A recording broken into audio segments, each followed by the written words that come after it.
Good afternoon and welcome to Senior Day here at Lemoy Field as we're almost set for a doubleheader in the CACC. It's the Holy Family Tigers coming into town to take on the Post University Eagles. Welcome into the broadcast booth, ladies and gentlemen. Joined alongside our entire production crew today. My name is Max Stapleton and we're thrilled to be taking you through today's action. Both of these teams are coming into this one playing hot softball as of late. For the visitors, well, they come in winners of 8 of their last 10, including a sweep against the defending CACC champs, the Wilmington Wildcats. They did that earlier in the week. Meanwhile, for Post, they're trying to start their first official winning streak of the season. Alyssa Calabrese tossed a complete game shutout and had a 3-for-3 day in Game 1 at the plate against Bloomfield, while Nyla Sapia had a great game at the plate to power the Eagles to their sweep in their doubleheader earlier in the week. While both these teams try to carry momentum into a chilly Sunday matinee matchup, the Eagles will send Devin Barnett on the mound to defend home field, while it'll be the Tigers' team leader and the CACC's fourth-best pitcher in strikeouts, Kinsley Hall, in the circle today for Holy Family. We'll have lineups, pitching matchups, game previews, and, of course, the first pitch, as it's all coming up next, and you're watching Post University Softball.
Welcome into Lemoyne Field, everyone. The Eagles have taken the field. The Tigers are starting to warm up, and we're almost set for first pitch in CACC action. So with that, let's get you the lineup for the visitors, the Holy Family Tigers, coming into this one with an overall record of 16-16 in conference play. Though they're 9-5 and playing some of their best softball as of late.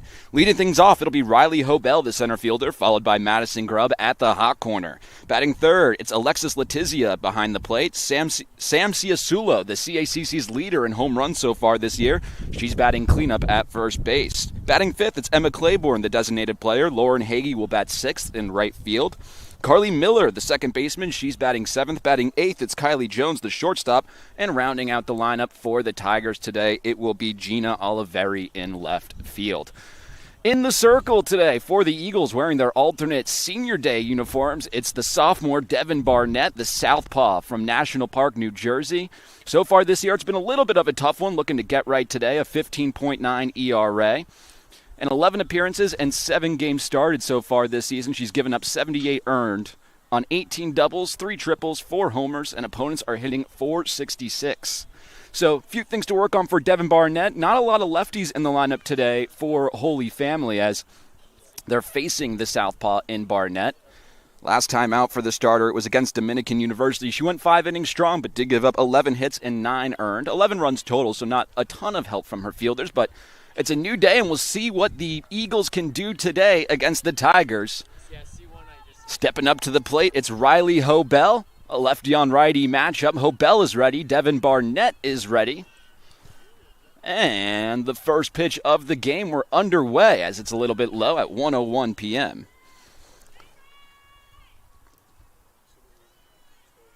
Riley Hobell so far this season, third on the team in batting average, hitting .342 this year. Got 6 doubles, 2 triples, and 14 ribbies. Next pitch misses outside. Count quickly goes to 2-0. Does lead the team in strikeouts, does Hobell, so it's something to watch out for. But Devin Barnett, typically a pitch-to-contact type of pitcher. We'll see what her walks, strikeouts, hits, batsman numbers are like today. And there's a strike. 2-1 moves the count. Eagles today wearing their alternate Senior Day uniforms, the debut of these. White caps with orange jerseys, white lettering and numbering, white pants and white trim. Holy Family in their classic black and light blue uniforms here on the road. High fly ball, shallow infield, fair territory. Getting under at the third baseman, Sapia, and actually in foul territory, she makes the play. 1 away here in the first. So a good start for Devin Barnett on the mound. Moves things over to Madison Grubb playing the hot corner today. Grubb, the junior from Swedesboro, New Jersey. Having a really good year as well. A .280 average and a .735 OPS. Has got a little timeout behind the plate.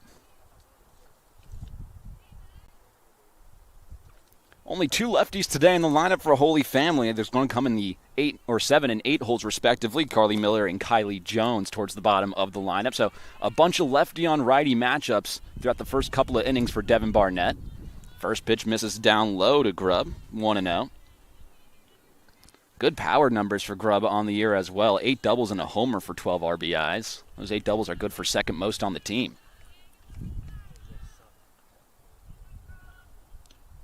Next pitch finds the strike zone right at the chest of Grubb and evens up the count 1-1.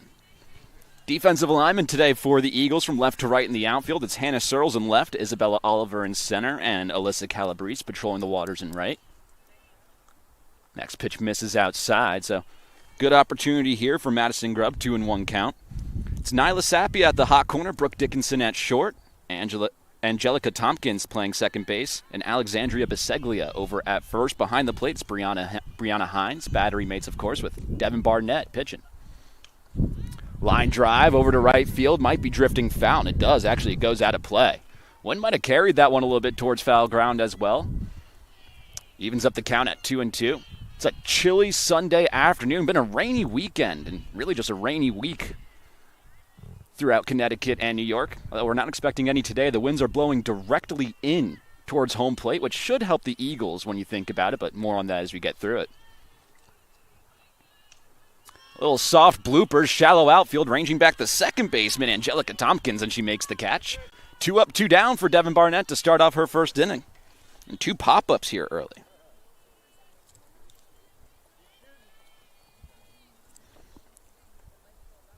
Certainly one of the players to watch out for when you look at this Holy Family lineup coming up to the plate next. It's Alexis Letizia.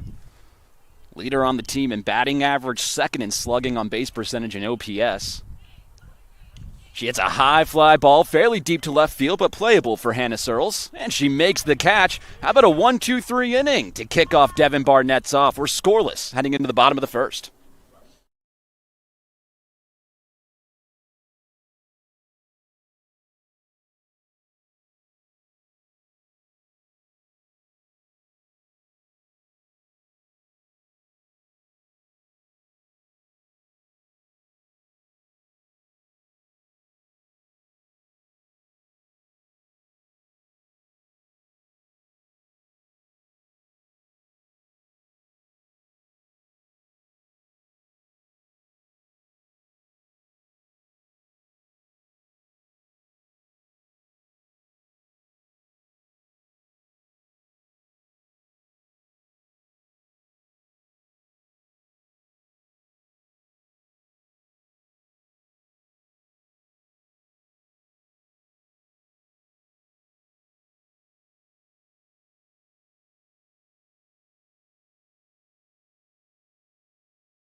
Welcome back into Lemoyne Field for the bottom half of the first inning. After a scoreless top half of the first frame, now it's the Eagles' turn up to the plate. Give you their starting lineup in just a moment, but first let's lead things off with Kinsley Hall in the mound today for Holy Family. First pitch into Alyssa Calabrese finds the strike zone, and the count moves to 0-1. What a year Kinsley Hall is having out on the mound. The eighth best ERA in the conference at 2.66. She's tossed 6 complete games so far this year, and man, she's walked 41, struck out 91. So a big strikeout, not a lot of contact made, but she will give up a good amount of walks as well. Great ERA on the year, great whip on the year at 1.33 for Kinsley Hall. Next offering into Calabrese, up and in. Count moves to 3-1. 2-1, I should say. Give you Calabrese's numbers in just a quick moment, but the 2-1 offering, that's up and in, and now it moves to 3-1. Alyssa Calabrese having a great year on both sides of the plate, leading the team in batting average, leading off at 286 this year. Got a 737 OPS, 4 doubles, and 3 triples. Total of 5 RBIs. 3-1, right in there at the knees, and the count runs full, 3-2. Big first batter of the game. Eagles looking to apply some pressure early, maybe try to get a lead out early in this one. Alyssa Calabrese, the leadoff hitter, and the full count, the payoff pitch. Fouled away, we'll do it again.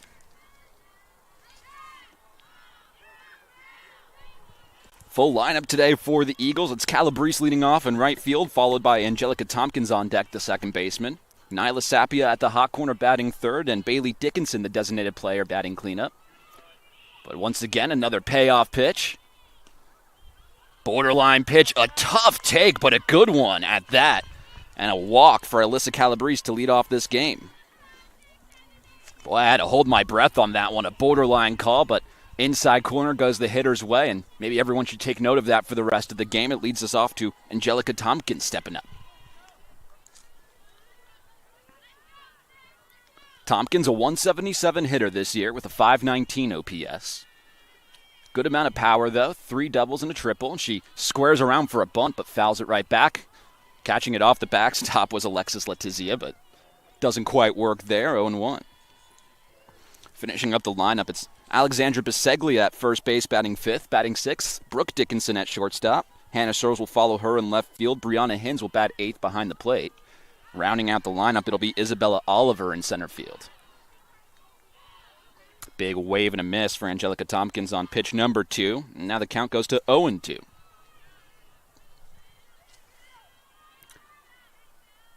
Calabrese on first. She hasn't attempted a stolen base all year long.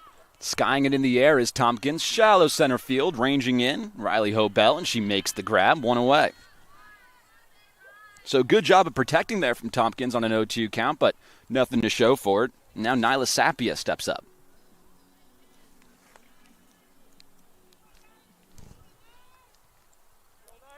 Another righty-on-righty matchup here. It's straight righties, 1 through 9 today for Post.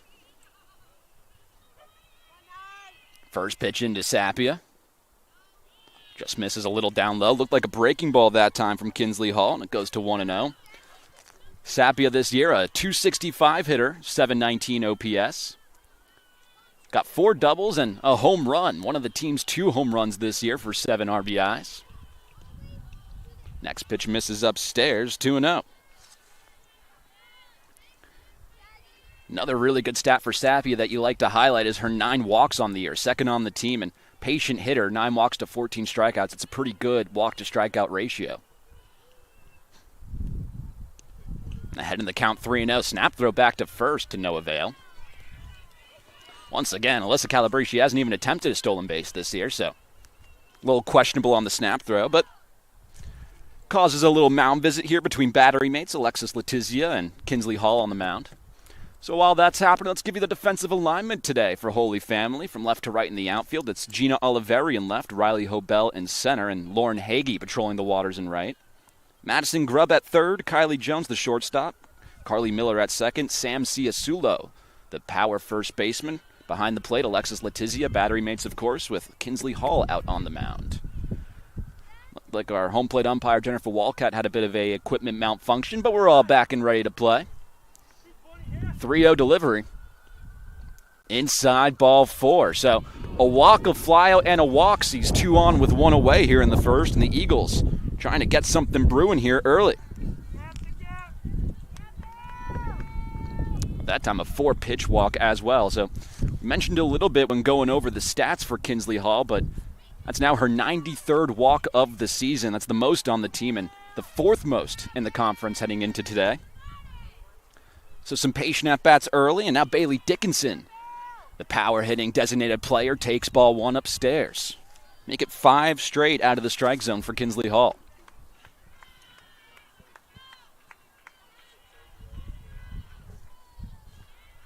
Bailey Dickinson, her numbers this year, second best average on the team at 277. Takes ball 2 down low. Just tough time finding the strike zone early in the first for Kinsley Hall. You got to imagine the weather has a bit of a factor. Haven't quite seen our warm April day as advertised yet. Northern Connecticut. Breaking ball looked like it caught the outside corner, and it did. Strike 1.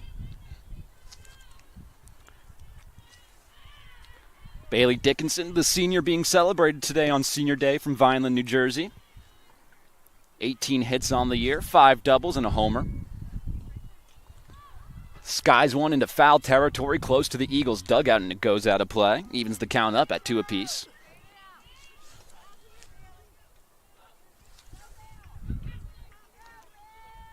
So a slight dip in average for Dickinson from last year to this year, but more hits overall on the season, more extra base hits, more RBIs, and overall just a better season despite that slight dip in average.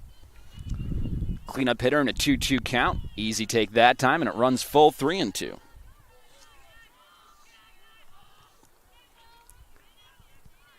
This is a Holy Family roster with one of the best pitching staffs in the CACC this year. It's definitely the strength of their team. Although, don't get me wrong, they have a lot of really good hitters as well. So if the Eagles can capitalize early, it would be big. And a good job staying alive from Dickinson as she'll do another payoff pitch.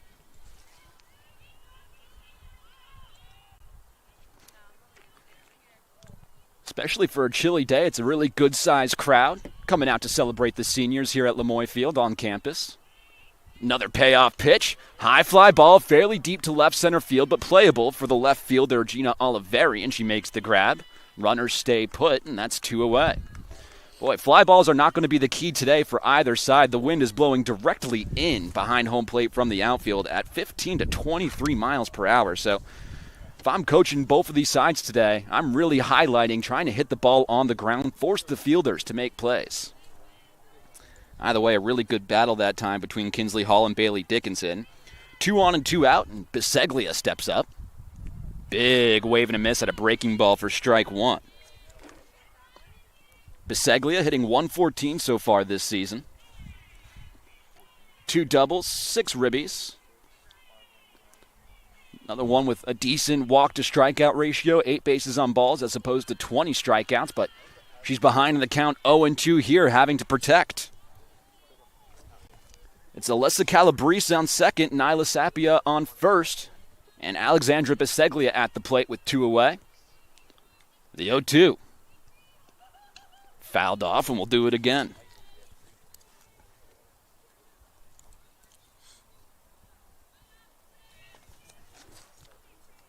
Biseglia, the freshman out of Southbury, Connecticut, coming off a year where she was her softball team captain in high school. Also won her best offensive player in the district back in 2022. And she battles here, another 2-0-2 foul ball.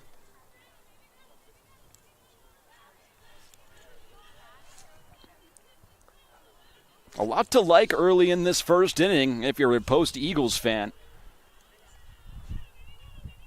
Maybe the most important of them is that this will be the 22nd pitch of this first inning for Kinsley Hall out on the mound. Again, top 10 in the CACC this year in ERA in a lot of categories, strikeouts as well. So trying to get that pitch count up, trying to get her uncomfortable early. The 0-2. Down low, first ball, 1-2.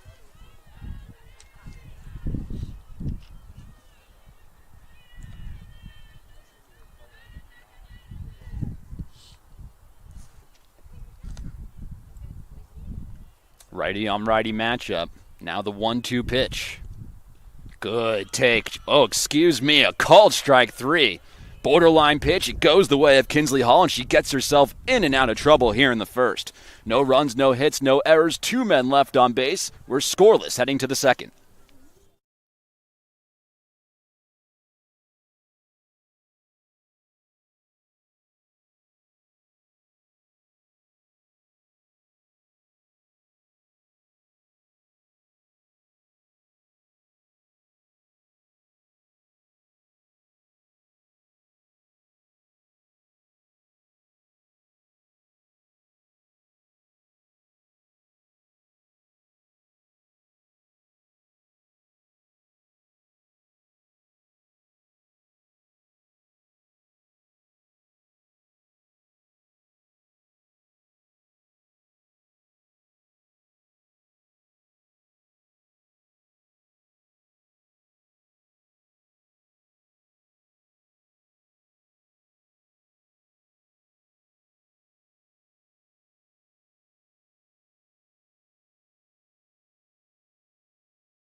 Back in here at Lemoy Field, kicking off this top half of the second inning. It'll be the 4, 5, and 6 hitters for a Holy Family. Starting off with Sam Ciasulo, the ever-so-dangerous cleanup hitter.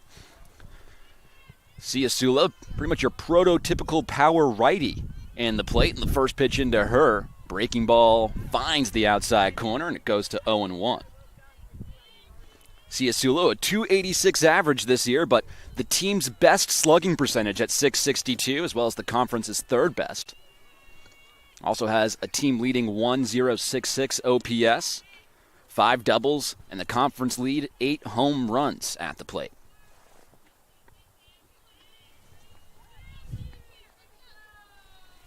The 1-1 offering from Barnett. Big wave and a miss at a breaking ball, and it goes to 1-2. So I was mentioning it a little bit in the bottom half of the first inning, but this is a Holy Family team that likes to really hit the ball in the air. They lead the conference in home runs, as well as in sacrifice flies. They've only hit 2 double plays the entire year, as well as there's another pop-up on the infield, and it's out number 1. 3 of the 4 batters retired have gone down via the pop-up, the other one a fly out to left field. So, as advertised, a lot of balls in the air, but with the wind swirling inwards, it's helping out the Eagles so far, and now it's Emma Claiborne's turn. Claiborne, the senior, out of Ambler, Pennsylvania.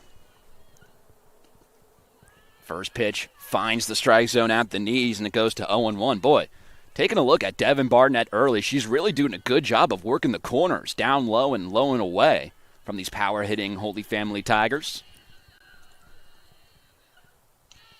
Chopped foul, and it quickly goes to 0-2. Claiborne, another .286 hitter this year, but an .809 OPS. 3 doubles, 2 bombs, 12 RBIs. She's walked 3 times and struck out 7 times, so likes to hit into contact. Has to protect here. The 0-2 from Barnett. Hard ground ball through the left side of the infield for a base hit. It's the first base hit of the game for either side and the first base runner of the game for Holy Family. It's a single for Emma Claiborne, and now Lauren Hagee steps up to the plate with 1 on and 1 out.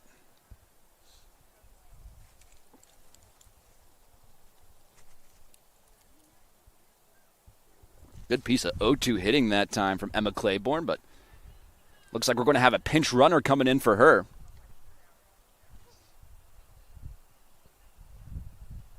Believe that's Gabrielle Wiley coming in to pinch run, number 16.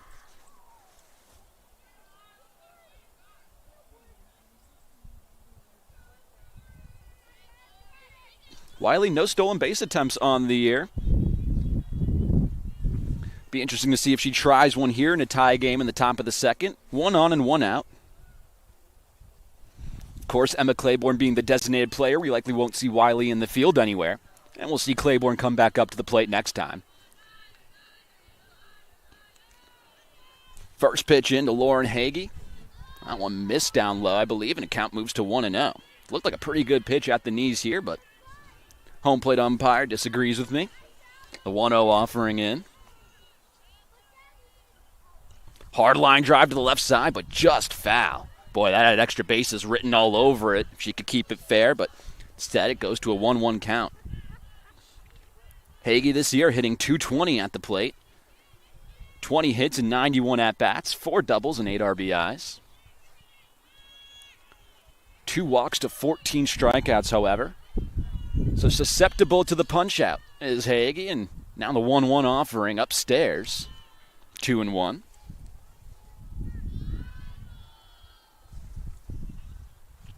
Hagee, the senior out of Philadelphia, looking for her first hit in her last 5 games. She might have found it right there. Line drive to the left side, and there it is. So she does break that 4-game no-hit streak, and it's 2 on, 1 away here in the second for the Tigers.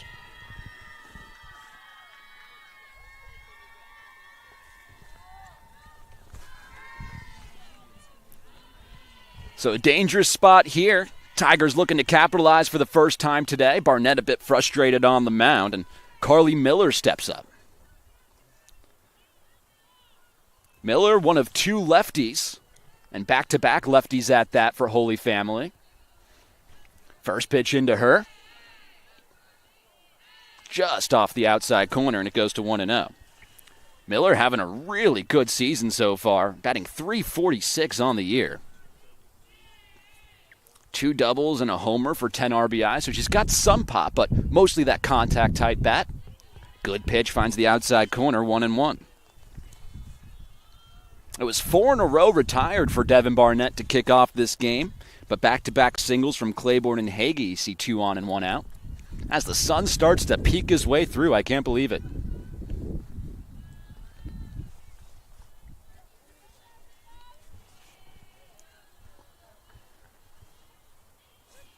Miller also sporting a .404 on base percentage and a .442 slugging percentage. Looks to lay down a bunt and does so. Some miscommunication. No one picks it up in time, and that's going to be an infield single. So Devin Barnett not getting helped out too much. It looked like Brianna Hins thought about picking it up, but ultimately decided that it was Sapia's ball, and then nobody could make a play on it.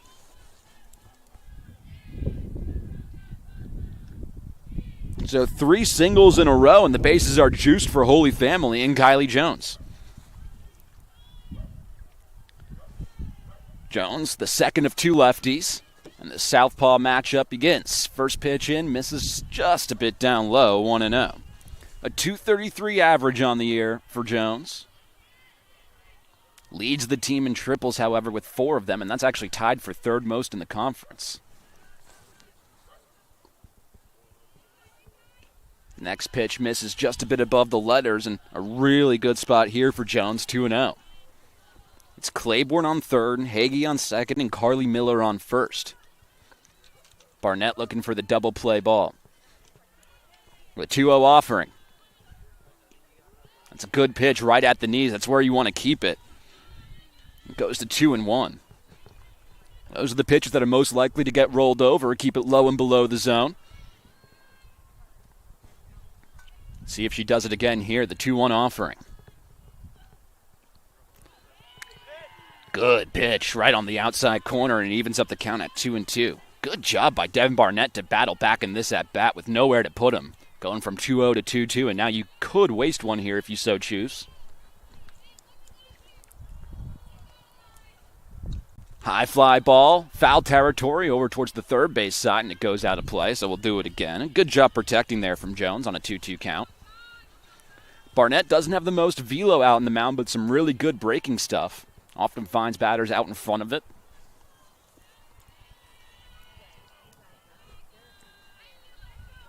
Third baseman Sapia playing in. Another 2-2 offering. Little soft ground ball back to the shortstop. Dickinson fires to first. In time.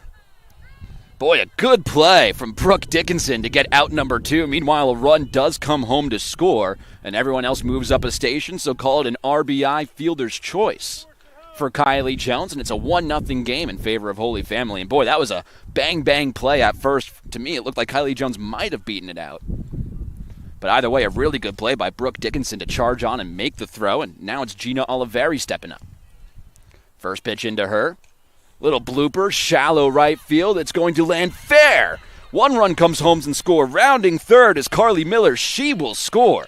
It's a 2 RBI single for Gina Oliveri and a 3-0 lead for Holy Family.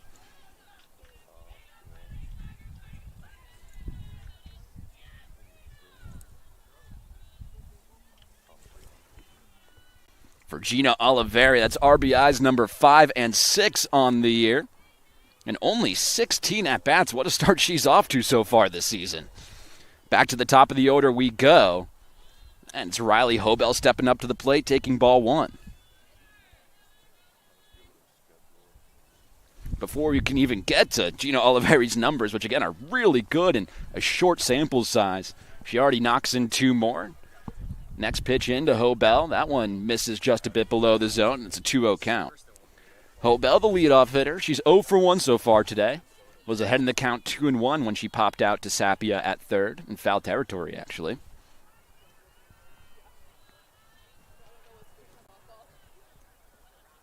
Two-one, little check swing ground ball back to Dickinson. She steps on the bag herself, and that'll do it here in the second. But they get 3 runs on 4 base hits, no errors, and 1 man left on the base paths. It's now a 3-0 game in favor of the visitors here on Post University Softball.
Brooke Dickinson to lead the Eagles off here in the bottom half of the second inning. Now looking to climb back from a 3-0 deficit.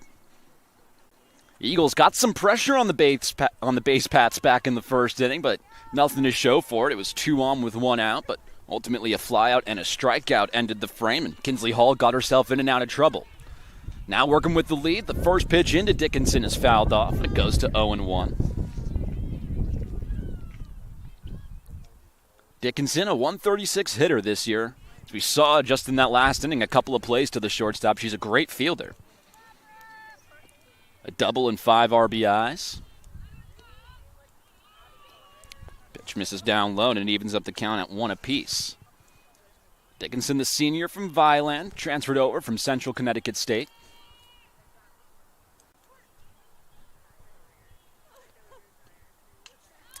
High fly ball, foul territory down the first base line, going over and dropping the scoop catch. Almost a tremendous play for Carly Miller, I believe. The second baseman ranging all the way back into foul territory and looked like she laid out and is coming up a little bit gingerly back towards second base. Now grabbing her right leg. Almost made it on SportsCenter top 10 with that one, but just couldn't hang on through contact with the fence. And now the umpires are stopping the game. As Miller looks to just catch her breath. Might have also just had the wind knocked out of her on that one.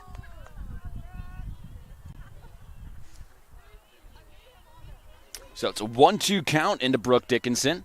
And the offering in from Kinsley Hall fouled away. Boy, hard fastball. Good job by Dickinson just to stay alive at that one. And someone's car just got dinged. Remains a 1-2 count. Kinsley Hall on the bump, one of the CACC's best this year for Holy Family, coming off a career day against Wilmington. So the next offering misses upstairs. She pitched a complete game shutout against the defending CACC champions, giving up only 5 hits throughout the process and 3 walks.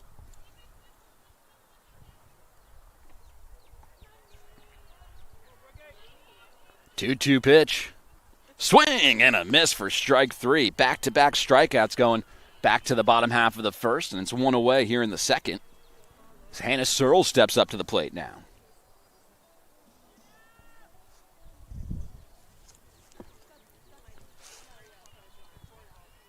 So nobody on and 1 away. First offering into Hannah Searles misses high and upstairs, 1-0. Searles just a touch under the Mendoza line this year at 195. 2 doubles, 4 ribbies. 6 walks to 12 strikeouts, though. She stays alive and fouls that one into the backstop, but count evens up at 1 apiece.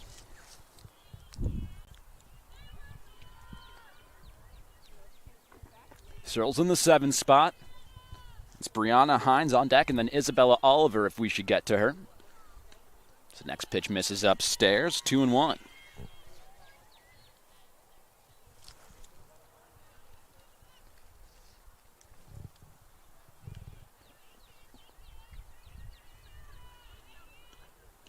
Good pitch right on the inside corner, and it's ruled a strike by the home plate umpire Jennifer Walcott. Evens it up, 2 apiece.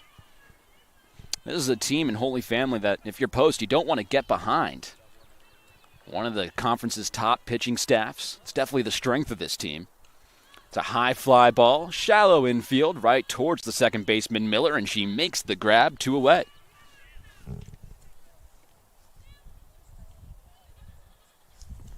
She'll make it 4 in a row retired for Kinsley Hall out on the mound, and now it's going to be Brianna Hines trying to keep the inning alive. Hines behind the plate, the junior from Seymour, Connecticut. First offering into her. Line drive into center field. There's a base hit. First hit of the game for the Eagles.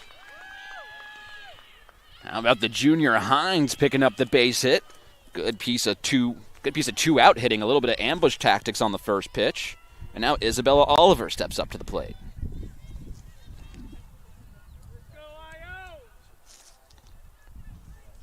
Oliver, the true freshman and the hometown kid out of Waterbury. You hear the home crowd giving her some love. A 184 average this year. 14 for 76, 3 doubles, but 2 triples as well. And 3 ribbies.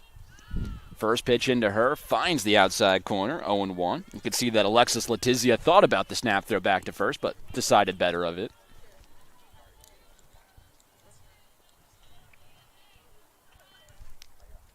Oliver in the 9-hole and back to the top of the order in Calabrese, if we should get there. Big wave and a miss. Good-looking changeup out of the hand of Kinsley Hall. Count goes to 0-2.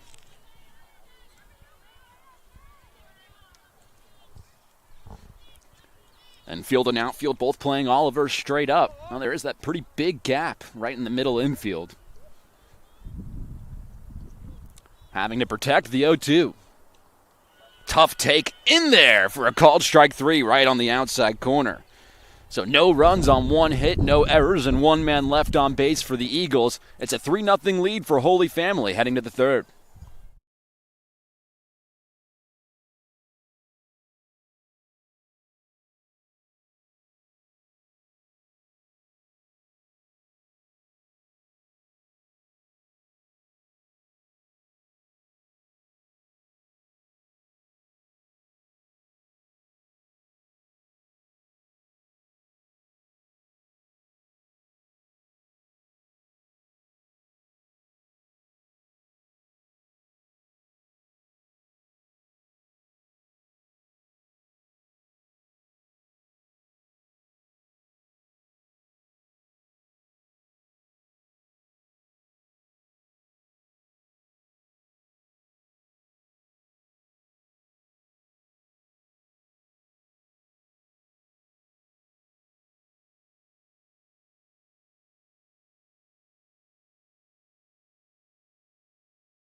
Back in here at Lemoyne Field, kicking off this third inning of play. And it's the Tigers looking to add on to their 3-0 lead. Devin Barnett back out on the mound. It's the 2, 3, and 4 hitters for Holy Family due up, starting off with Madison Grubb. And Chief skies one into the shallow infield, actually shallow outfield, and charging on to make the plays, Alyssa Calabrese. One pitch, one out here in the third for Devin Barnett. And Madison Grubb moves to a quick 0-for-2 after only seeing 3 pitches total on the night so far. It's Alexis Letizia back up at the plate, the ever-so-dangerous 3-hole hitter. First offering into her. Misses upstairs, 1-0. Letizia, she's 0-for-1, flew out back in the first. But what a year she's having, the senior from Toms River. Leads the team in batting average with .376, second in slugging OBP and OPS. Waves and misses, has a good-looking breaking ball, and it goes to 0-2. Not to mention for Letizia as well. She leads the team with 10 doubles. That's 5th best in the conference. 3 homers. That's 7th best in the conference. Having to protect, but staying alive. Actually, I stand corrected. It's now 3-1.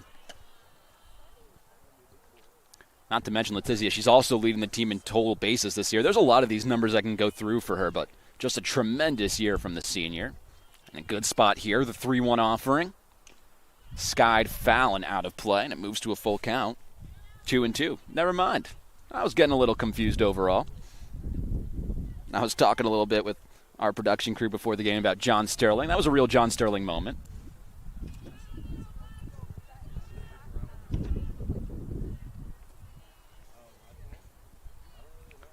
Lefty on righty matchup. The 2-2 pitch. Good job staying alive from Letizia, and it remains at 2-2. Letizia had a tough series last time out against Wilmington, but before that, it was an incredible streak. She was on a 15-game hitting streak before that series. Another 2-2 pitch. Hard ground ball off the boot of the third baseman, Nyla Sapia, into foul territory, but it remains a fair ball, and there's a base hit. So snaps an 0-for-8 streak for Letizia. She moves to 1 for 2 on the day. Runner on first with one gone, and it's now the ever-so-dangerous Sam Ciasulo stepping up to the plate. Really good piece of two-strike hitting from Letizia, just staying alive on a couple of tough breaking balls out of the hands of Barnett, but ultimately able to just keep one fair, and that time a hard play for Sapia. It's going to go as a base hit the whole way. Nothing Sapia could do about it. Ciasulo, she's 0 for 1 so far today. Popped out back in the second, actually to lead off the second. She fouls one straight back into Brianna Hines. Actually might have hit the home plate umpire as well, but everyone looks to be okay. Count goes to 1-1.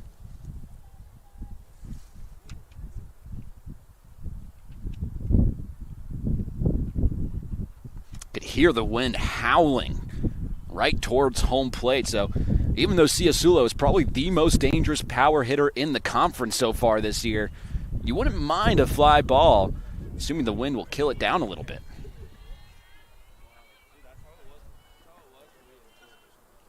Next pitch runs up inside and hits Ciasulo, so that's definitely not what you were looking for if you're Barnett out on the mound. It's the first free pass given up on the day, either a walk or a hit batsman by Barnett, but another dangerous moment here for Post University and a chance to capitalize for Holy Fam as Emma Claiborne steps up. Claiborne got the party started in the second inning, hit a one-out single and came around to score, make her 1 for 1. Another lefty on righty matchup, and the first pitch misses up and in, 1-0. Claiborne, she was pinch ran for, in fact, actually, so that run scored is going to count towards Gabrielle Wiley.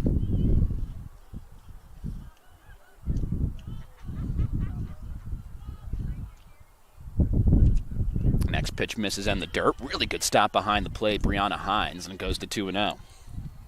This is where you start to worry a little bit if you're Devin Barnett out on the mound.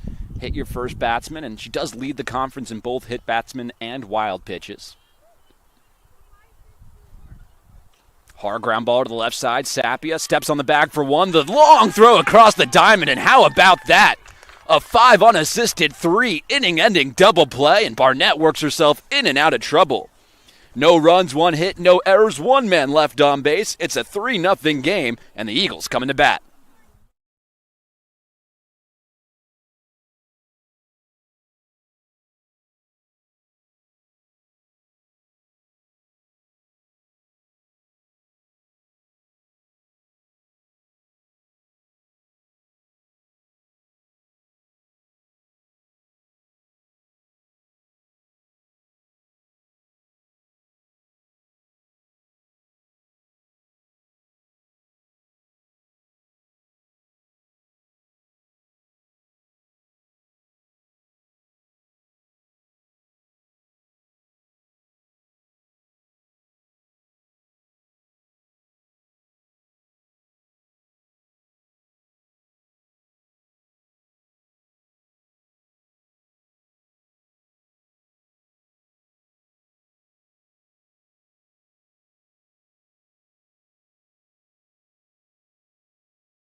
Bottom half of the third inning.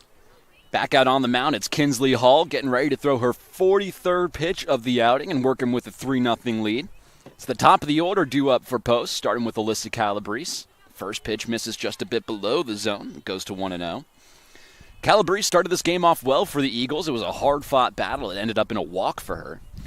Officially 0 for 0 on the day, but has reached base. And she's now ahead in a 2-0 count. Calabrese, a two-way player for the Eagles, had a great outing earlier in the week, pitched a shutout against Bloomfield College. Also went 3 for 3 at the plate in that game. Hits a hard ground ball up the middle. It sneaks through for a base hit. So make her 1 for 1 today, reaching base twice, and Calabrese having a tremendous last couple of weeks here for Post University. Runner on with no one gone, and we move things over to Angelica Tompkins.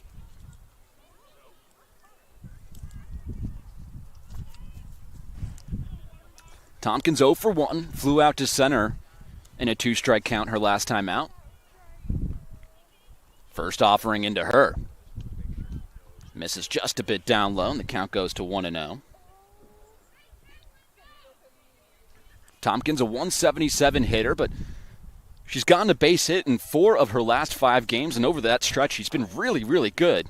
So once again, another one of these Eagles who's playing their best softball towards the second half of the season. As I say that, she skies one and pops out to the second baseman, Miller, for the first out of the inning.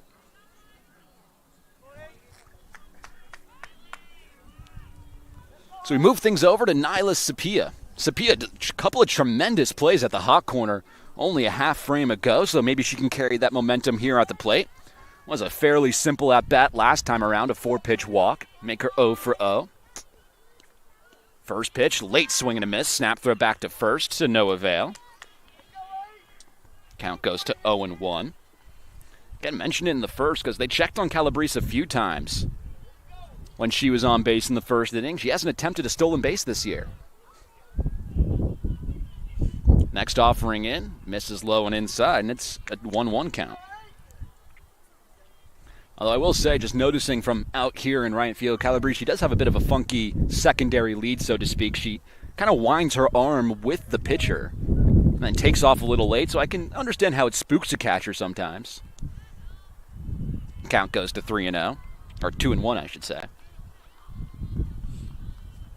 It does kind of look like she's taken off to steal every time, but it is just her secondary lead, and you would assume after a while Letizia would start to not get so antsy behind the plate.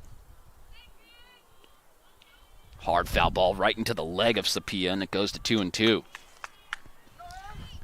Mentioned a bit earlier, but Sapia, over the last 5 games, tremendous. 5 for 16, that's a .313 batting average, 2 ribbies, a run scored, a double, and a triple. Looking to keep that momentum up. Freshman out of Groton, Connecticut. Staying alive, another snap throw back down, and that one looked like it might have gone a little wild. A nice catch by Ciasulo at first. Count runs full, 3-2. Not to mention the wind blowing directly kind of in towards first base now. So if you're at home plate, drifting from left to right. Payoff pitch, down low, ball 4. So 2 at-bats and 2 walks for Sapia today. And just like we were in the first inning, 2 on with 1 away. Be up to the big power cleanup hitter, Bailey Dickinson, stepping up to the plate next. Dickinson 0 for 1. Another really good at-bat for her, a 7-pitch flyout. She battled, worked it to a full count, even fouled one off. First pitch, breaking ball, finds the top of the strike zone. It goes to 0-1. Boy, a dangerous pitch if you're Kinsley Hall on the mound, especially to a power hitter like Bailey Dickinson. That breaking ball in the upper half can get sent a long way. The 0-1 offering. Line drive, center field. It's going to land for a base hit. Rounding third is Calabrese. She will score. Into third is Sapia. They're going to send her to the plate. Here comes the relay. It's not in time. A 2 RBI single for Bailey Dickinson, and the Eagles are right back in it. It's 3-2. Boy, a risky send, and Nyla Sapia was gunning for it the entire way. A beautiful slide towards the outer half of home plate. Looked like the throw was there, but the tag wasn't in time, and the Eagles are right back in it.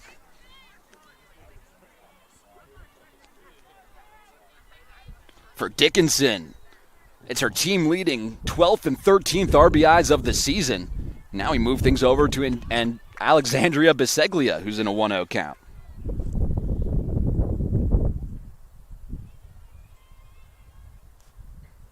Boy, how about Nyla Sapia from first to third, from first to home, showing off the wheels. That time, Biseglia out in front of the breaking ball, 1-1. Giving the fans something to cheer for here on Senior Day. One of the better crowds I've seen of the year, despite the really chilly temperatures. Ooh, hard fastball, misses up and away. 2-1 now. Biseglia, she's 0 for 1 so far today. 6-pitch strikeout, but it did end with her looking at one on the outside corner. Runner on first with 1 gone and 2 already home in the frame.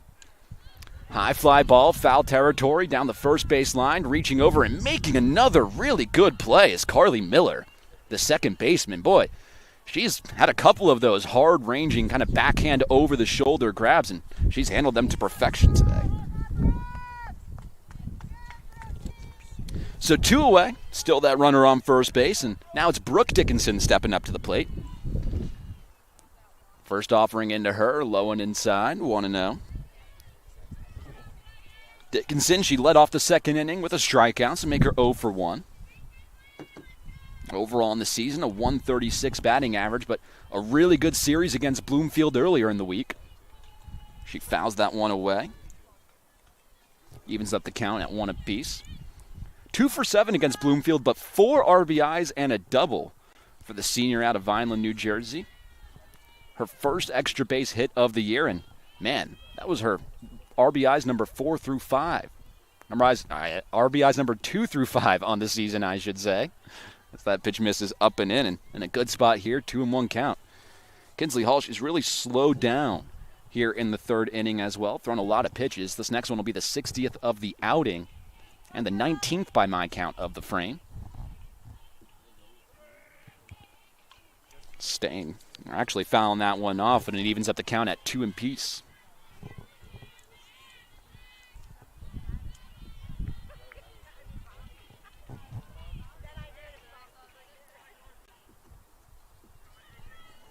Brooke Dickinson trying to keep the party alive here in the bottom of the third. She grounds one and fouls it off down the third base line. We'll do it again.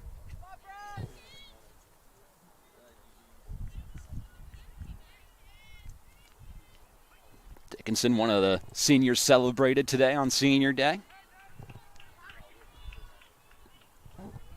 Another 2-2 offering. Swing and a miss for strike 3. A big fastball blew it right by her, and Kinsley Hall gets herself out of another jam, but not before. The Eagles capitalized 2 runs on 2 base hits, no errors, and 1 man left on base. It's a 3-2 ball game heading to the 4th here as you're watching Post University softball.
We're through 3 innings of this game, and it's been a fun one so far between the Tigers and the Eagles. It'll be the 6, 7, and 8 hole hitters for Holy Family coming up to the plate, starting off with Lauren Hagee.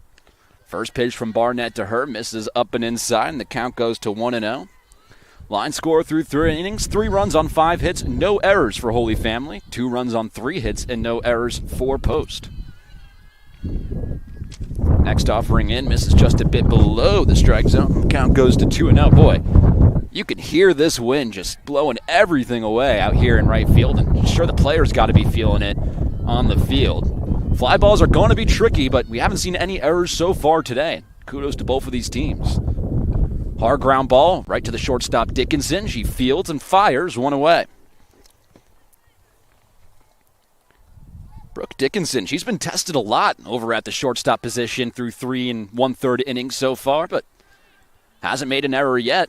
This is a team in post that really would like to improve their fielding percentage, and it's been a big key as to why they're in this game so far, especially with Barnett being a pitch-to-contact type of pitcher.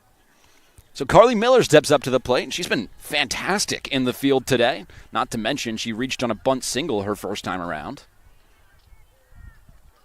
Count moves to 1-0.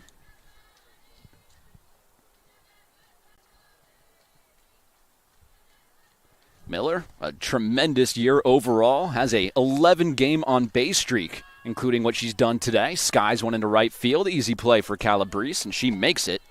2 up and 2 down here in the fourth for Barnett.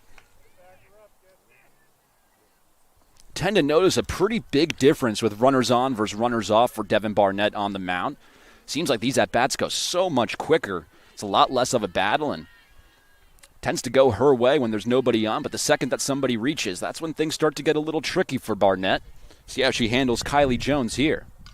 High fly ball, deep to right field, ranging back is Calabrese, but again, that just died. And into foul territory, Calabrese makes the catch. A 1-2-3, 4-pitch inning for Devin Barnett out on the mound. How about that? No runs, no hits, no errors, nobody left on base. It's the Eagles down by 1 as you're watching Post University softball.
Bottom third of the lineup to lead the Eagles off here in the bottom of the fourth. Hannah Searles, Brianna Hines, and Isabella Oliver stepping up to the plate.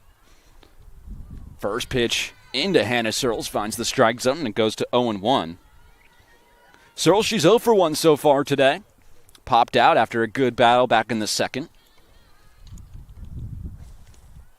Big wave and a miss at a breaking ball, and now behind in the count 0-2. For Kinsley Hall, it's been the dichotomy of innings, so to speak. In the first, she faced trouble but got out of it. In the second, it was a breeze, pretty much 1, 2, 3. And then in the third, gave up 2 runs on 2 base hits. Misses the 0-2 waste pitch upstairs, 1-2. She's thrown a lot of pitches in this game. This next one will be number 66 on the outing. 1-2. Swing and a miss for strike 3. Back-to-back strikeouts for Kinsley Hall, her 5th of the game so far. And it's out number 1 here in the fourth as Brianna Hines steps up to the plate. Hines known more for her defensive play behind the plate than at the plate hitting-wise, but is 1 for 1 so far today with a single. She's well out in front of that breaking ball, 0-1.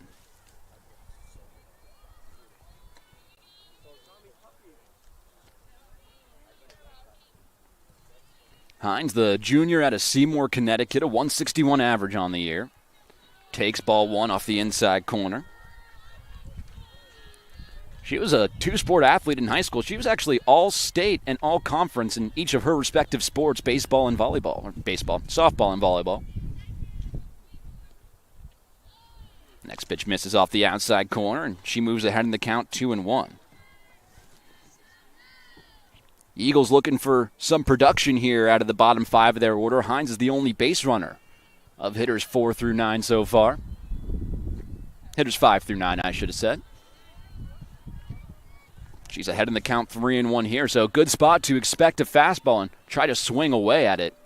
She does have 1 extra base hit. That's a triple on the year for Hines. This is one of the deeper ballparks in the CACC. You barely see home runs here. She takes ball 4 down low below the zone. So good at bat there, and Brianna Hines having herself a day. 1 for 1, but she's reached base twice. Now we move things over to the 9-hole hitter, Isabella Oliver.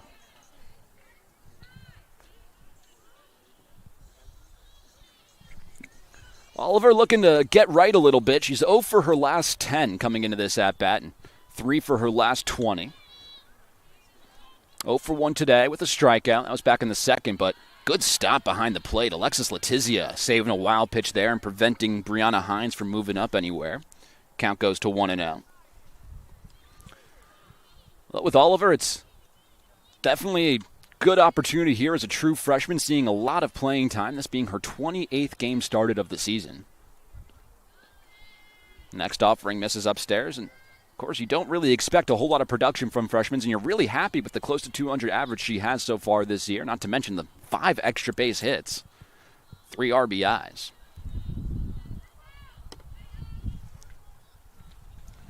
Good spot here, the 2-0. Down low, 3-0.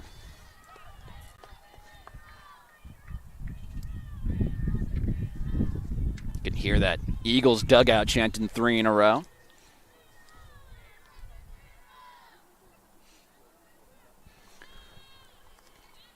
Hall in danger of giving up her 4th walk of the game, and she does. Actually, I should have said her 5th walk of the game. Back-to-back walks for Kinsley Hall, and runners on first and second with 1 away. So this is pretty much how Kinsley Hall was advertised. At least this inning is a pretty good advertisement for her overall, because she doesn't give up a whole lot of contact, but a strikeout and then back-to-back walks, and that's what she does a lot of. Leads the conference, or top 5 in the conference in strikeouts. Yeah, 4th in the conference in strikeouts, but she does have the most walks on the team with 41 coming into today.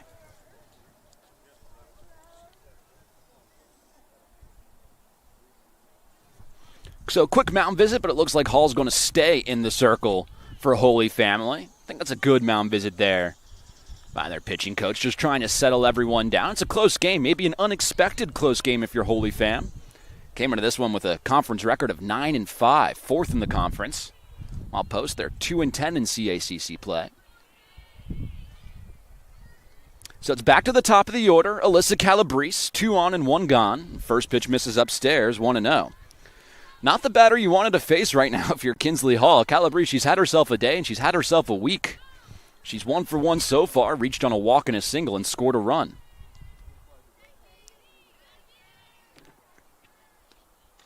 Fouls one off and evens up the count at 1 apiece.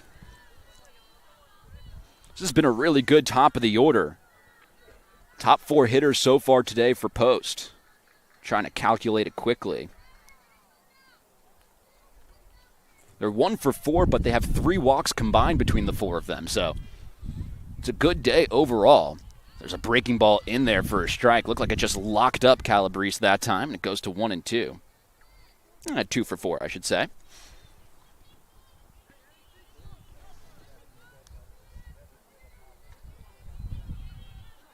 Big pitch coming up.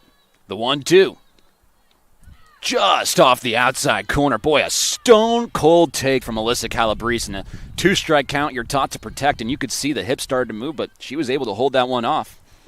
Evens up the count at 2 apiece and doesn't get much easier here. Now if you're Hall, you've shown her the fastball. Do you go back to the breaking ball? The 2-2. High fly ball fairly deep to left center field. It actually drops, and charging in is the left fielder, Gina Oliveri. She makes the grab. Runner stay put, and it's 2 away.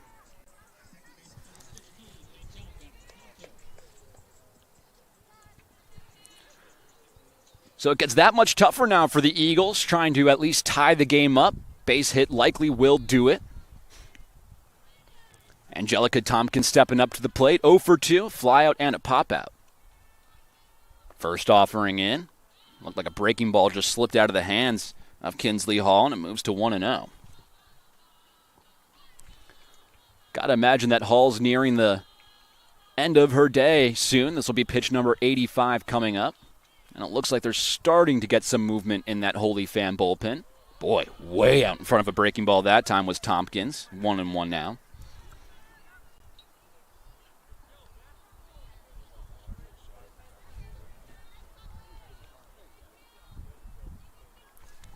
For the Eagles, it's Brianna Hines on second and Isabella Oliver on first. So Tompkins fouls that one back, 1-2.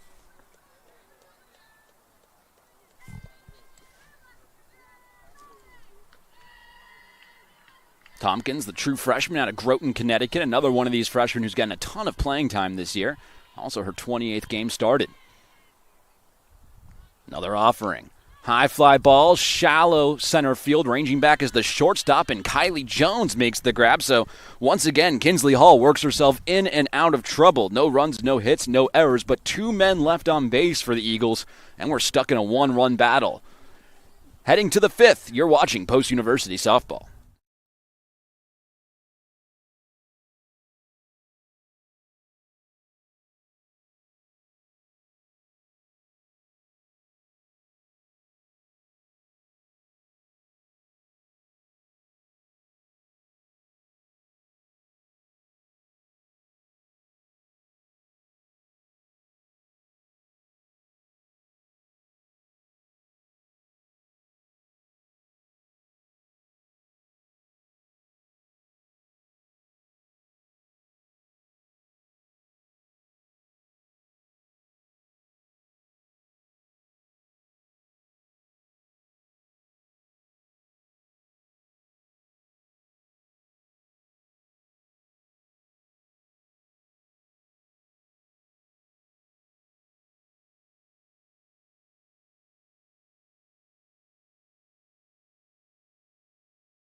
Back in for the top half of the 5th inning. It's Devin Barnett still out on the mound for the Eagles and pitching one of the best games so far of the season for Barnett. Had a tough second inning, but she's settled down since then. She's retired 4 straight heading into this one. Facing off against 9-1-2 for Holy Famine. Gina Oliveri to lead things off. She hits a hard line drive through the middle of the infield, and 1 pitch and a base hit to start off the inning for the Tigers. For Oliveri, that's her second first pitch single of the night. Last one ended up in 2 RBIs for the 9-hole hitter, and just continuing to have a tremendous start to her year. Didn't get a whole lot of playing time early in the season, did Oliveri, and she's not qualified for the league leaders, but she would be right up there if she was. This time, the leadoff hitter tries to lay down a bunt, does Riley Hobell, but she fouls it off, and it goes to 0-1. Boy, top 3 hitters for Holy Famine today. Barnett's dealt with them well. They were combined 1 for 6 today. And Riley Hobell, she's 0 for 2. Runner on first, nobody gone, in a 1-run game here in the top of the 5th. Next pitch misses upstairs, evens the count at 1 apiece.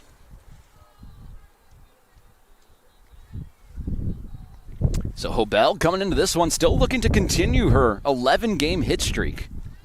Having a tremendous season coming into this and was hitting .444 over her last 5 games. Looks to square around but pulls it back and it moves the count to 2-1. She entered today with the team's 3rd best batting average. Can you believe it? The 3rd best batting average at .342, as well as an on-base percentage of .388.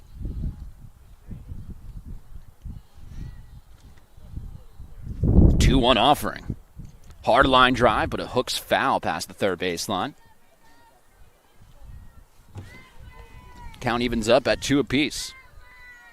Well, this is where we were saying it earlier. Barnett, she tends to slow things down and maybe gets into a little bit more of trouble as soon as there's runners on base. So with the leadoff man on and Gina Oliveri, this becomes a very, very important out for Barnett. The 2-2. Down low, and it runs it full, 3-2.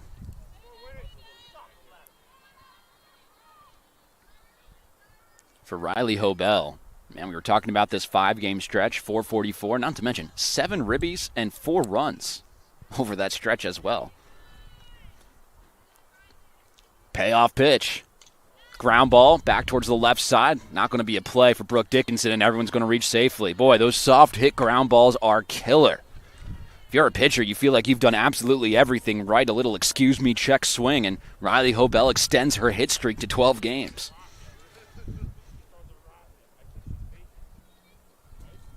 So back-to-back hits. That one an infield single for Riley Hobell, and now we move things over to Madison Grubb. Grubb 0 for 2, pop out and a fly out, squares around, gets it down to the first baseman, and actually they're going to let that one hook foul. Really smart play by Alexandra Biseglia to let that one go. Pretty much no play, almost a perfectly placed bunt by Madison Grubb, but didn't work out in her favor, and I actually think the wind might have played a factor as it's blowing from left to right field. So an 0-1 count. Lefty on righty matchup. Pitch. Another square around. She pulls it back, and it is ruled down low. Make it 1-1. Could hear some fans out here in the outfield what they think, and I agree. That was a really good pitch, especially in a scenario like this where you're looking for a ground ball. Keeping it low and below the zone, especially when you're ahead of the count. Nothing wrong with that. High fly ball, fairly deep to right field, ranging over Calabrese in foul territory. She makes the catch, not tagging from first base, and a really good play by Calabrese to hold the runner right there. Tagging from second, however, was Gina Oliveri, but that's the big first out of the inning. So runners on the corners with one away. Does technically go as a sac fly for Madison Grubb as the runner did advance. And now Alexis Letizia steps up. 3-hole hitter and probably the most dangerous hitter in this lineup. Runner goes, high fly ball, left field, ranging over, and making the play is Hannah Searles. Not tagging from third and keeping the runner right there. Gina Oliveri decided not to move up, and that's a huge second out for Devin Barnett out on the bump. Boy, a quick-moving inning so far. Some ambush tactics being displayed by Holy Fam University. 3 times have batters swung and made contact on the first pitch in this inning. Runner goes again. High fly ball deep to left field off the bat of Sia Sulo, ranging into foul territory, and it goes out of play. Boy, scary strike number 1. Sam Ciasulo, the conference leader in home runs. Every time she hits one in the air, you think it has a chance of going out. Inning started with a single from Gina Oliveri, then the infield single from Hobell. Sac fly to move Oliveri up. And Letizia flew out. Now in an 0-2 count is Sam Ciasulo, which, by the way, over on first base is Riley Hobell. She has taken off each of the last 4 pitches. Just hasn't worked out in her favor. So Barnett hasn't looked her way once. I'd be intrigued if she does this time. She does not. Next delivery in. Little blooper towards the third base side, and it goes foul again. So good job by Ciasulo to stay alive on the breaking ball. She was well out in front of it, but just caught it off the end of the bat, and we'll do another 0-2 pitch.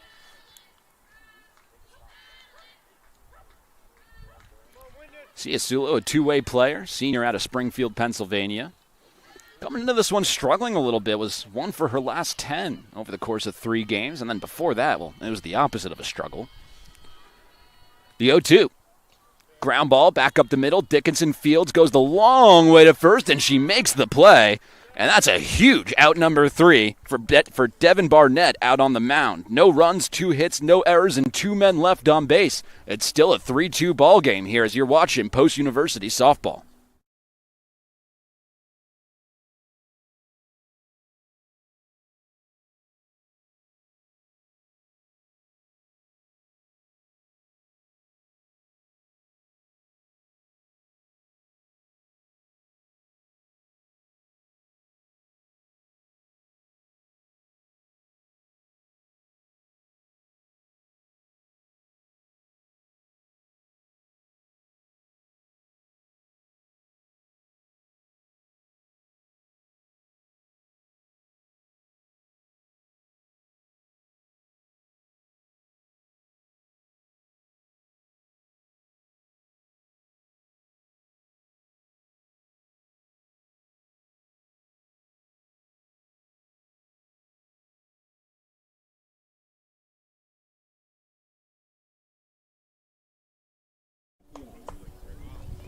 To the bottom of the fifth we go, and the heart of the order stepping up to the plate for Post University.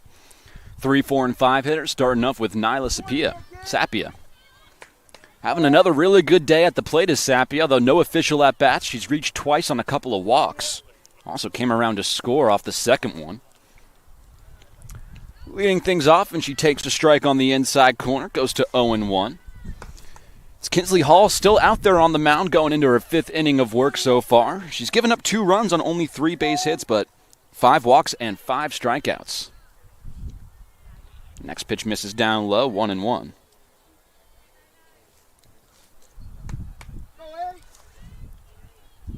Sapia, she's made a couple of really good plays at the hot corner today.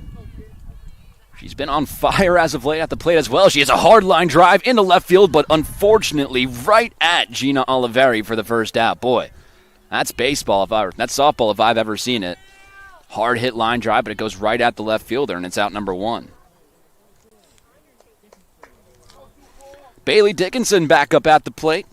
1 for 2 with a couple of RBIs so far in this one. Only a couple of innings ago, it was a huge line drive up the middle to bring it back to a 1-run game. She hits a hard line drive deep in the left field, back at the track at the wall. She's gone!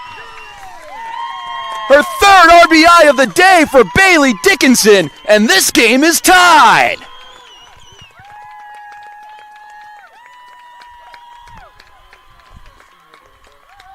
How about the senior on senior day with her second bomb of the season? And it's now a 3-3 ball game. Boy, a rocket off the bat. And you knew it had a chance. You were only hoping it was high enough. And how about the power bats as of late for Post University, as that looks like it's going to knock Kinsley Hall out of this game.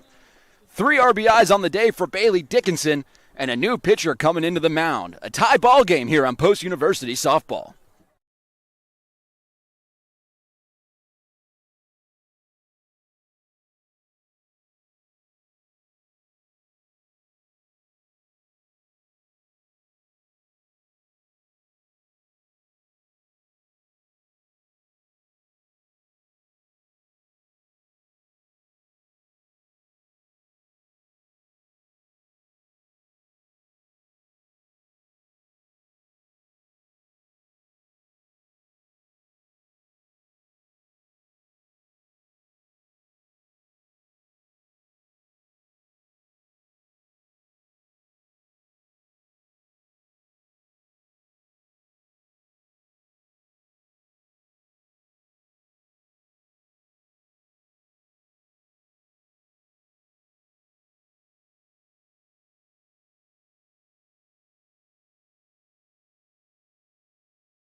So a new pitcher stepping up to the mound for Holy Fam University. It's the 5'3" right-hander out of Pennsylvania and Plymouth Whitemarsh High School, Molly Moore, the two-way player and one of the conference's best out on the mound. The team leading 2.46 ERA. By the way, that's the 5th best in the conference. Not to mention that she's had 6 complete games so far this year, only given up 22 earned runs. That's 4th best in the conference. 8 doubles, a homer, and the list just goes on and on and on for Molly Moore out there on the mound. Replacing Kinsley Hall, and her night is done so far. I guess she could come back in the 7th inning. But it's a 1-1 count currently to Alexandra Biseglia. Goes outside and moves to 2-1. Biseglia so far 0 for 2 on the day. Struck out looking in her first time around and then popped out her back in the 3rd. And Moore's next offering in, down low, and it moves to 3-1.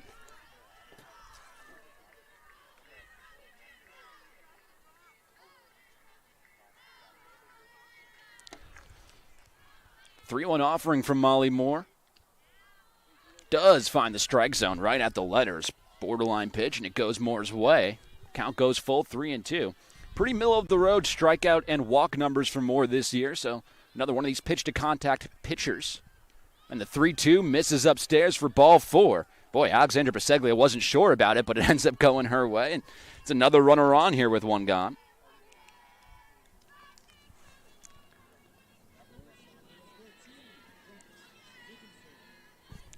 Going to be Brooke Dickinson coming up to the plate next, 0 for 2 with a couple of strikeouts so far today.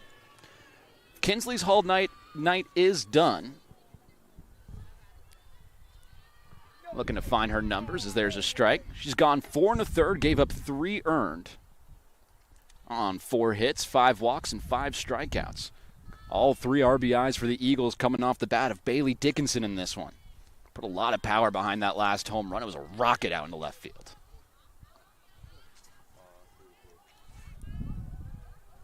It's going to be a 1-1 count, runner on first with 1 gone. To her sister, Brooke Dickinson. Looking to join in on the party. Next pitch misses off the, finds the outside corner, and it goes to 1-2.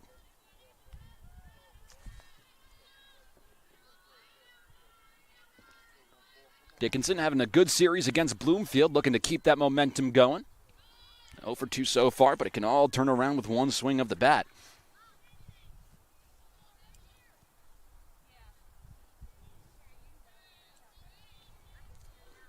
Righty on righty matchup. The 2-2. Swing and a miss for strike 3. The snap throw back down to first. Well, wasn't handled cleanly by Sam Ciasulo. That's a big out number 2 in this inning. And it's the first strikeout of the game for Molly Moore. It'll be up to Hannah Searles to try to keep the inning alive for the Eagles. Once again, 0 for 2 so far. Popped out in the second and struck out swinging only an inning ago. Big wave and a miss at a high fastball there. Just a bit above the strike zone. It goes to 0-1. Searles, a middle infielder and outfielder, freshman out of Bethlehem, Connecticut. Starting in her 23rd game of the season. Takes a pitch at the knees, and it goes to 0-2. Looking to extend a 3-game on-base streak heading into this one. Hasn't reached yet today. She's going to extend it in this 5th inning. She has to stay alive. The 0-2. Swing and a miss for strike 3. Back-to-back strikeouts to end the frame for Molly Moore in relief, but not before. The Eagles tie the game on the big blast by Bailey Dickinson as it's 3-3 heading to the 6th.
What a game we have on our hands here at Lemoy Field.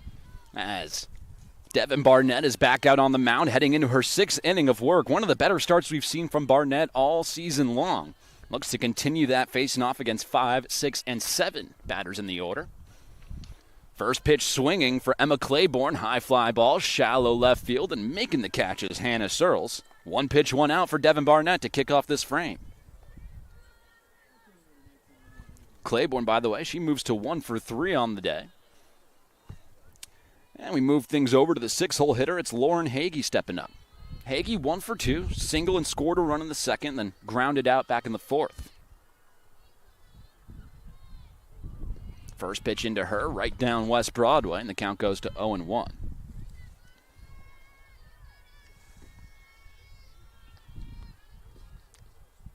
Barnett pitch count in really, really good shape. This is pitch number 72 coming up, but that's a high fly ball deep into left field. Going back, Hannah Searles looking up, and it's over her head. One hops off the wall. Heading into second base with an easy stand-up double is Lauren Hagee. And just like that, the Tigers are in business, a runner in scoring position with one man gone.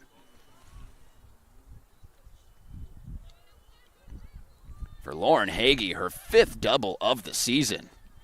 One of these big right-handed power bats for Holy Family, and it looks like we're going to have a substitution here. It'll be a pinch runner coming in for Hagee.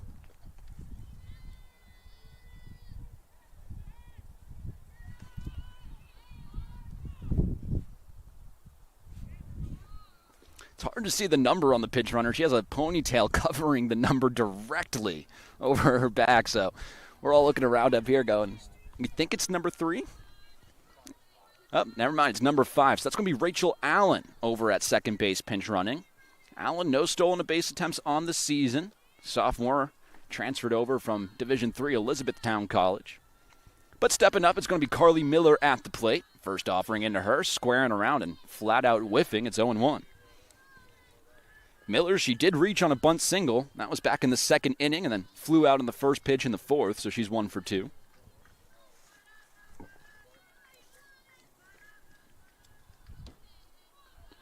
0-1 offering into her. Swinging away, skying it. Shallow right field coming on Calabrese, and no one's going to make the catch. Miscommunication between the two fielders there, and that's going to end up as an RBI double for Carly Miller as Lauren Hagee comes around to score.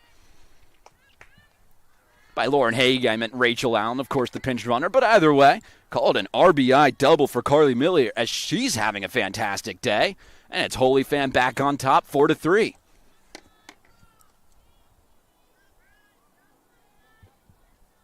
Boy, miscommunication. Looked like it would have been a really tough play for Calabrese and for Angelica Tompkins as this ball skied, similar spot, foul territory, but it's going to go out of play. Goes to 0-1. It's Kylie Jones at the plate now. She's 0 for 2 so far today, but did pick up an RBI on a fielder's choice back in the second.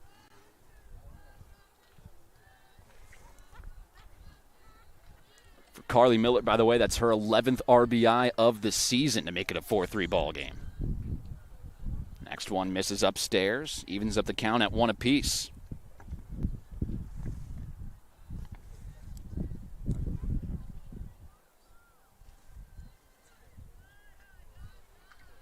One offering. Hard ground ball towards the left side, and it just sneaks through. Rounding third is the runner. The cutoff throw not in time. That's another run scored. An RBI single for Kylie Jones as Carly Miller touches home. And boy, maybe a little bit of a mistake by Viseglia. Shouldn't have cut that one off. And it's now a 2-run ball game. 5-3 in favor of Holy Fam. Second RBI of the day for Kylie Jones. Batting in the 8th spot. And punch, counter punch. Eagles tying up the game in the last half frame. Tigers come right back and increase the lead to 2. Wild pitch there from Devin Barnett. We'll see the runner go to second base and Kylie Jones. It's Gina Oliveri who's up at the plate. Oliveri, she swung at 2 first pitches and she's 2 for 2 with a couple of singles. Gives me a moment to talk about just the tremendous season she's having. It's only her 7th start of the year, but she's hitting .467 on the season with a close to 1,000 OPS. No extra base hits as of yet, but already has 6 RBIs, including her 2 today. Next pitch misses upstairs, and it moves the count to 2-0.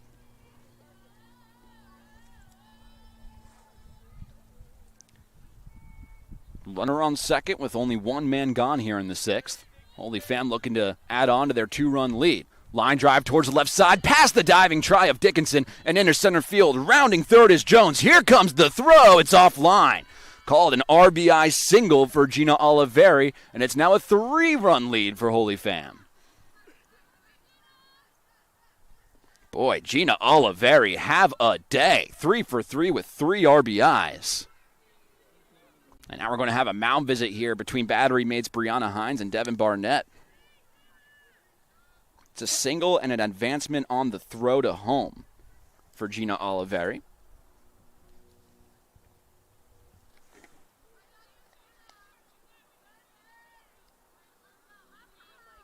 Had a little conference between hitters and coaches for Holy Fam down the third baseline.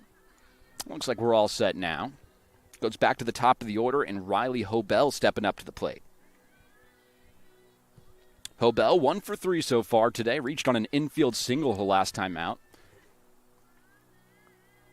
Lefty on righty matchup. First offering in, misses down low, and it moves to 1-0. Already 3 runs home in the inning so far for Holy Fam. 3 runs on 4 hits. 2 of them doubles, 2 of them singles. Still only 1 man away. Oh no, what was that? So it goes to 2-0. I just heard someone singing I don't know what that was, but that was interesting. If it was a distraction tactic, it might have worked because that pitch was a little bit off from Barnett, and it goes to 2-0. I think our microphones were able to pick that one up. 2-0 offering. Finds the inside corner, and it moves to 2-1. It's a really good-looking breaking ball from Devin Barnett, where pitch count's starting to get up there. This will be the 81st of the night coming up, and start to rely a little more on those breaking balls. 2-1 offering. Fly ball, shallow left field, foul territory, and out of play. Evens up the count at 2 apiece. Hobell extended her 11-game hitting streak into 12 last time out. Having a tremendous stretch as of late. Going 8 for 18 over the course of her last 5 games. Line drive, left center field, and it's going to drop for a base hit. Heading into third and holding up there is Gina Oliveri. So runners at the corner, still only 1 away. And right now it's just a singles party for Holy Family. 3 in a row, and Madison Grubb steps up to the plate next.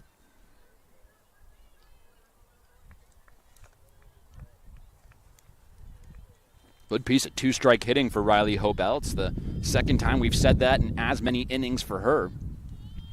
And Grubb looking to reach base for the first time today. She's 0 for 3. First pitch, runner goes, high fly ball, deep center field. It's way over Oliver's head, and a 1 hops off against the wall. 1 run already home and scored. They're going to send Hobell around third. She will score. It's a 2 RBI double for Madison Grubb, and Holy Fam has blown it wide open here in the 6th.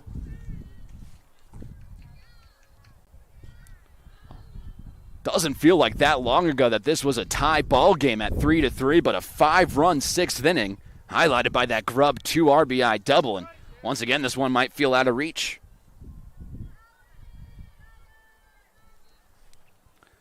It's Alexis Letizia coming up. Doesn't get much easier if you're Barnett out on the mound. Count goes to 0-1 on her.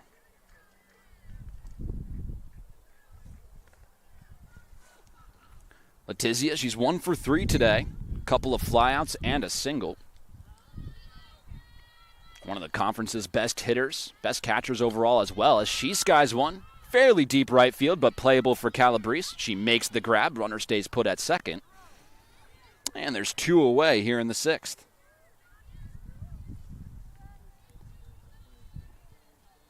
So the 9th batter of the inning for a Holy Fam, and it's going to be Sam Ciasulo. Power hitter, batting from the right side, 0 for 2 today. Was hit by a pitch back in the 3rd. Runner on second with 2 gone, and the first offering in. That one misses just a touch upstairs, 1-0. So Ciasulo, she was entering today. In her last 3 games, only 1 for 10 with a couple of strikeouts, but in the 7 games prior to that, well, she was hitting .400. Skies one in the infield, pop up, and Barnett's going to take it herself. Always risky, but ends up handling it to perfection to end the frame. But what a frame it was for Holy Fam as they score 5 runs on 6 base hits, no errors, and 1 man left on base. It's now an 8-3 ball game.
Back in here at Lemoy Field, and Eagles have some work to do now, down to their final 6 outs in this game. And what was a very fun, close game only an inning ago has now been blown wide open. A 5-run 6th inning for the Tigers, and that finds us at an 8-3 score here entering the bottom half of the 6th.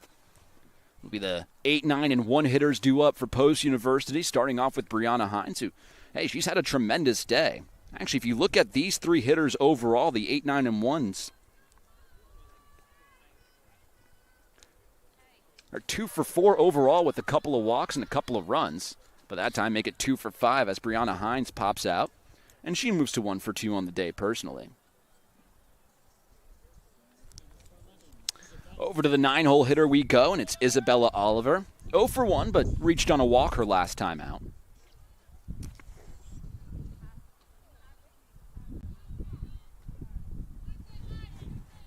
First offering comes into the righty, I should say, and it misses down low, 1-0. Well, Oliver coming in on a bit of a cold streak, 0 for her last 10, now 3 for her last 20, but with the walk in her last at-bat, maybe that can start to change around.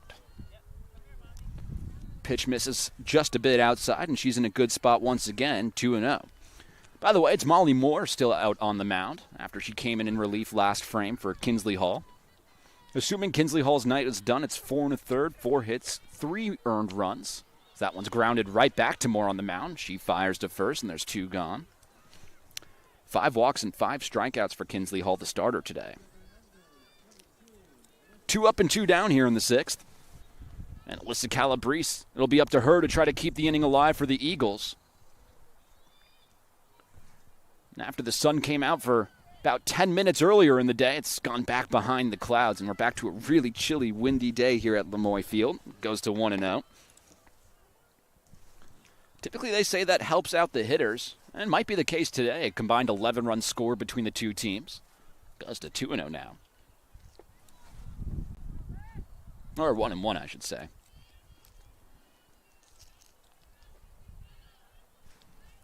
Another righty-on-righty matchup. Next offering in, misses down low, 2-1. Calabrese, a great day, 1 for 2, single and a walk, as well as a run scored.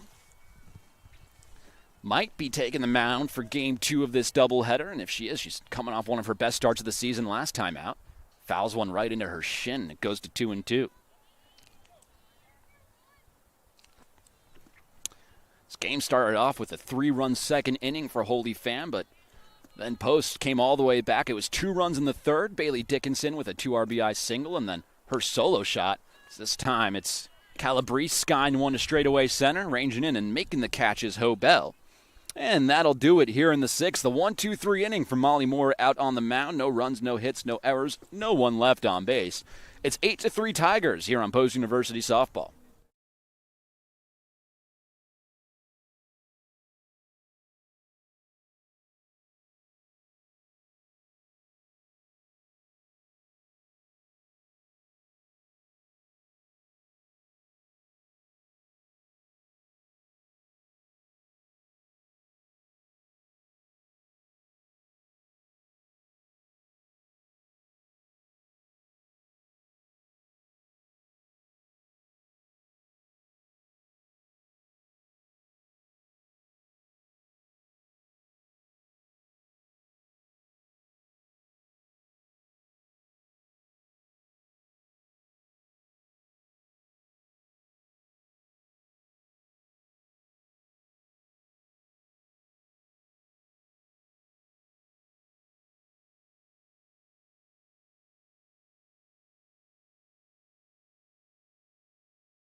Back in at Lemoy Field for the start of the 7th inning of action, the final inning here in Game 1 of this 2-game doubleheader in the CACC.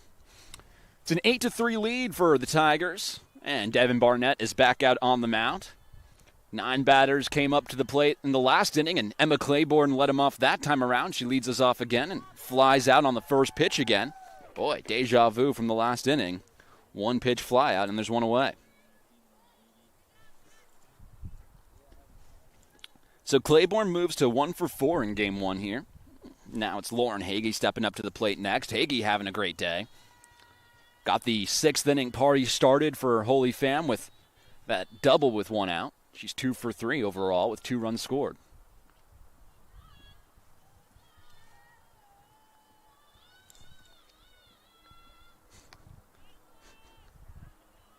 Righty on righty matchup, and the 1-0 offering in from Barnett.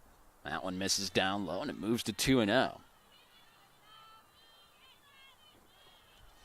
For Barnett, she got through 5 really solid innings of 3-run ball, but ultimately just looked like she reached her capacity in the 6th, and still out there here in the 7th. She gets a soft grounder right back to Barnett. She fires over to Biseglia, and it's 2 up and 2 down to begin her 7th here. Let me head things over to Carly Miller. Miller doing it on both sides today. Having a great day in the field at second base. She's made a couple of just tremendous over-the-shoulder catches ranging into foul territory or close to it behind the first base bag. At the plate as well, she's 2 for 3. Double, a single, an RBI, a couple runs scored. Swinging away at the first pitch. Skied in the infield, and Angelica Tompkins makes the catch. So once again, a 4-pitch 1-2-3 inning for Devin Barnett out on the mound. And it's the last chance for the Eagles coming up, down by 5.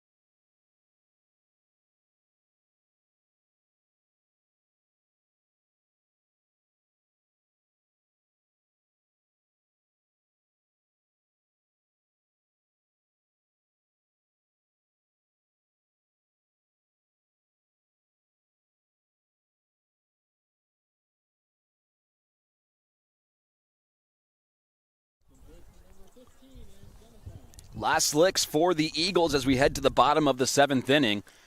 It's an 8-3 ball game in favor of the Tigers, and it'll be the heart of the order. 2, 3, and 4 due up for post, trying to keep this ball game alive. Angelica Tompkins will lead us off, going up against Molly Moore now. Entering her 3rd inning of work and actually in line for the win today is Moore. First pitch, knocks it down, recovers, and fires to first. 1 pitch, 1 away here in the 7th. Tompkins, by the way, she moves to 0 for 4 on the day today. And all 4 of her at-bats, she's put the ball in play. Now to the 3-hole hitter, Nyla Sapia. 0 for 1, but a pair of walks and a run scored on her ledger in the first pitch, right down West Broadway, 0-1. Sapia, a huge uptick in her batting average from a couple of years ago to this year when she was at St. Thomas Aquinas. She had 186 in 2023, and entering today, she's got the 3rd best batting average on the team at 265. Had a really good series against Bloomfield, and continuing that today with a couple of walks. Next one misses down low. Moves to 2-1 now.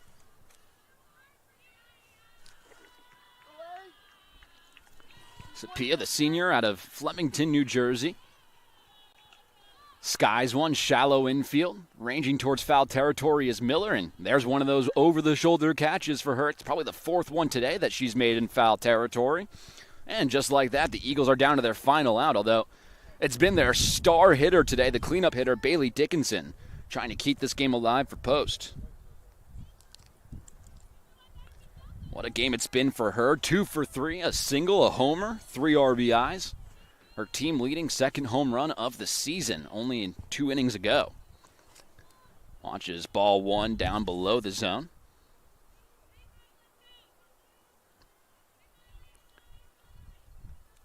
Bailey and her sister Brooke, both seniors, being celebrated today for Post University out of Vineland, New Jersey. 2 of the star players for the Eagles so far this year. 2-0 pitch. Molly Moore maybe working around Dickinson a little bit, and it goes to 3-0. Of course, with 2 outs and the game all but out of reach. Makes sense. Open base. Not sure if that's what she's intending to do, but definitely being careful.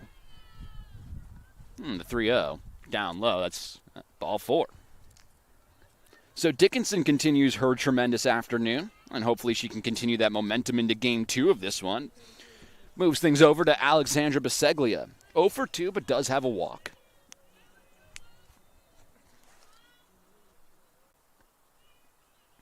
Biseglia, the true freshman out of Southbury. Watches strike 1 right down the middle, and it goes to 0-1. A lot of chances again for a freshman. Third most at-bats on the season, entering today with 70 of them. She grounds it right back to Miller, fires to first, and that will do it for game 1 of this 2-game doubleheader. It's the Holy Family Tigers taking this one by an 8-3 score as they improve to 10-5 in conference play so far this season. It was a close one, 3-3 after 5 innings of play, but it was a big 5-run 6th inning that ultimately nailed the coffin on post for game 1. So don't go anywhere, as we'll be back for game 2 in just about 30 minutes. Thanks for watching Post University Softball.